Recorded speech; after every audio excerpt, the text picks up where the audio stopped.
The unveiling of the VF26 isn't just a launch, it's a wager on survival. For Haas F1 team, 2026 resets the competitive order, and this car is the first public signal of whether the team can afford that reset.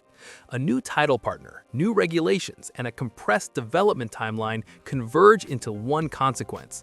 Get this wrong, and Haas risks being structurally left behind before the season even begins. The VF26 arrives wrapped in a revised white and black livery, now cut with heavier red accents to mark the start of the Toyota era. MoneyGram is gone. In its place stands Toyota Gazoo Racing, elevated from technical ally to naming partner. The entry is now officially TGR Haas F1 team, a branding shift that quietly raises expectations far beyond aesthetics. Described internally as a bold design and dynamic new livery, the VF26 is also smaller and lighter than its predecessor, built entirely around the 2026 regulations. But behind the digital renders lies the real pressure point. This car must validate the partnership immediately. As team principal Ayao Komatsu admits, the turnaround from last season has been monumental. The risk is clear. If early performance falters, this new era could begin already on the defensive. The danger for Haas isn't theoretical, it's calendared. While rivals like Audi F1 team and Cadillac Formula One team have already logged mileage during filming days, Haas will wait. Its VF26 won't touch asphalt until the 5-day preseason event at Circuit de Barcelona Catalunya, where each team is limited to just 3 of those days. That restriction matters. These are brand new regulations, brand new cars, and unknown performance windows. Every lap lost now compounds later. Setup correlation, reliability discovery, and driver adaptation all depend on early data. Haas knows this. Komatsu has been explicit. The team is fully focused on being ready for shakedown week because there is no margin for a slow start.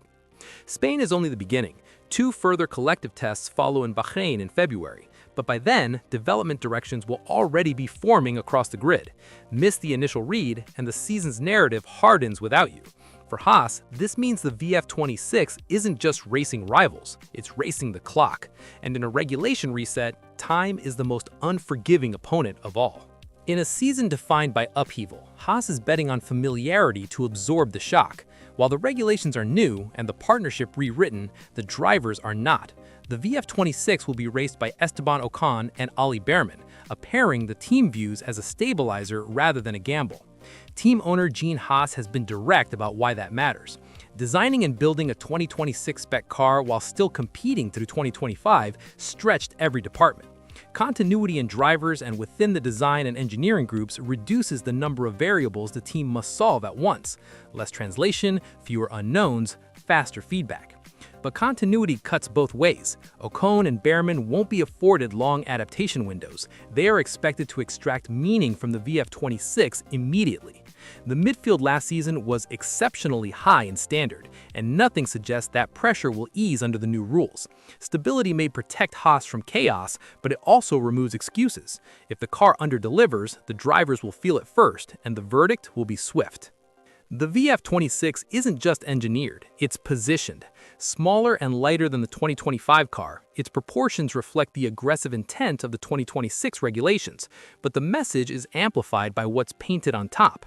The expanded red accents aren't cosmetic flourishes, they are visual proof that Toyota Gazoo Racing is no longer operating in the background.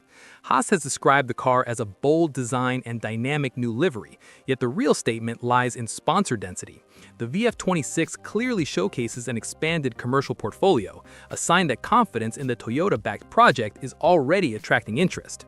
In Formula One, that matters. Visibility drives belief, and belief drives patience from partners, from investors, and from manufacturers watching closely.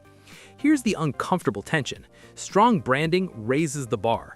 The moment Toyota's name moves front and center, the VF26 stops being judged like a plucky independent entry. It becomes a test case. If performance lags, the design risks being read not as ambition, but as overreach. In that sense, the VF26 doesn't just race under new rules, it carries the burden of justifying why this partnership deserved to go public at all. By the time the VF26 reaches Bahrain, the story around it may already be written. The collective tests in February are where early truths surface, not in lap times alone, but in behavior, cooling limits, energy deployment, weight distribution, reliability. These are the details that expose whether a concept is adaptable or boxed in.